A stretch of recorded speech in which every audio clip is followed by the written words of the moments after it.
intéressant, c'est que les gestionnaires de parcs nous demandent plus que de vendre des produits, des pneumatiques. Ils attendent un accompagnement dans leur activité, un accompagnement dans la contribution à la performance de leur entreprise. Et ça, c'est vraiment une tendance lourde qui s'accélère à peu près depuis 12 à 18 mois. Quand vous dites la performance, c'est une... Bon, je raisonne peut-être un peu trop, mais c'est la performance économique, s'entend bien. Enfin, alors, performance économique, performance produit par rapport aux caractéristiques, économie de carburant, économie, je dirais, liée au TCO, tout ce qui est distance de freinage, sécurité, c'est vraiment un tout. Mais aujourd'hui, justement, ils n'attendent plus d'un manufacturier comme Michelin qu'on leur vende simplement des pneumatiques de manière sèche, mais attendent un accompagnement dans le cadre de leur activité et qu'on les aide justement à améliorer leur performance. Alors, sachant qu'il y a deux éléments, deux points importants, c'est la sécurité et l'optimisation des coûts, et cela dans la durée. Et ça, c'est vraiment une tendance lourde aujourd'hui qu'on constate. Concrètement, comment se fait cet accompagnement? Une entreprise vient vous voir, à part les produits que vous pouvez conseiller, quels sont les services que vous leur proposez pour avoir une flotte plus sûre et plus économe? C'est des services qui sont aujourd'hui adaptés, qui sont sur mesure. En fait, un client va venir nous voir, nous parler de sa problématique, et on va essayer d'y répondre du mieux possible à partir d'un diagnostic de parc, pour voir un peu quel type d'usage, quel type de pneumatique par rapport aux usages, de façon à travailler ensemble sur le bon usage du pneumatique.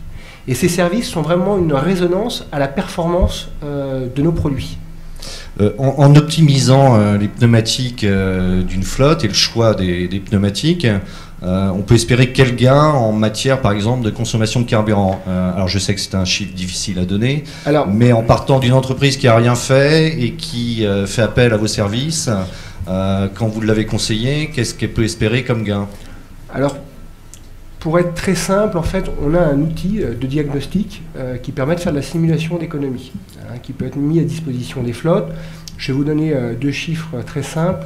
Les pneus Michelin permettent des économies de 0,16 litres au 100 de carburant.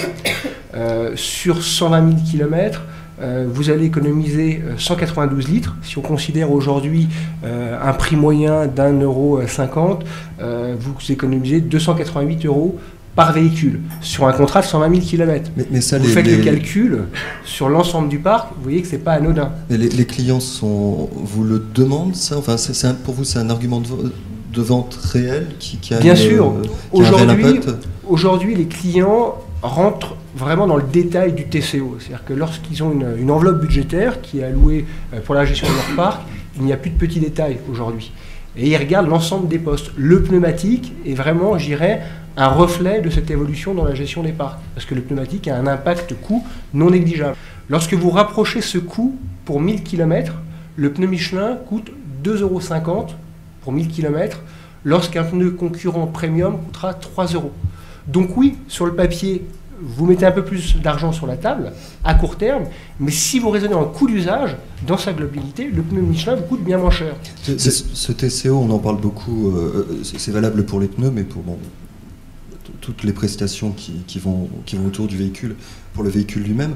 Le gestionnaire de flotte, il est vraiment dans ce raisonnement TCO, ou est-ce que c'est pas un peu une légende? Ah non, je vous confirme que c'est pas une légende. C'est pas une légende. C'est vraiment, vous savez, le type de sollicitation est en croissance, je dirais, depuis les 2 dernières années. C'est ce que je vous disais tout à l'heure, et c'est vraiment une tendance lourde. Aujourd'hui, le TCO est analysé dans sa globalité et le pneumatique en fait partie.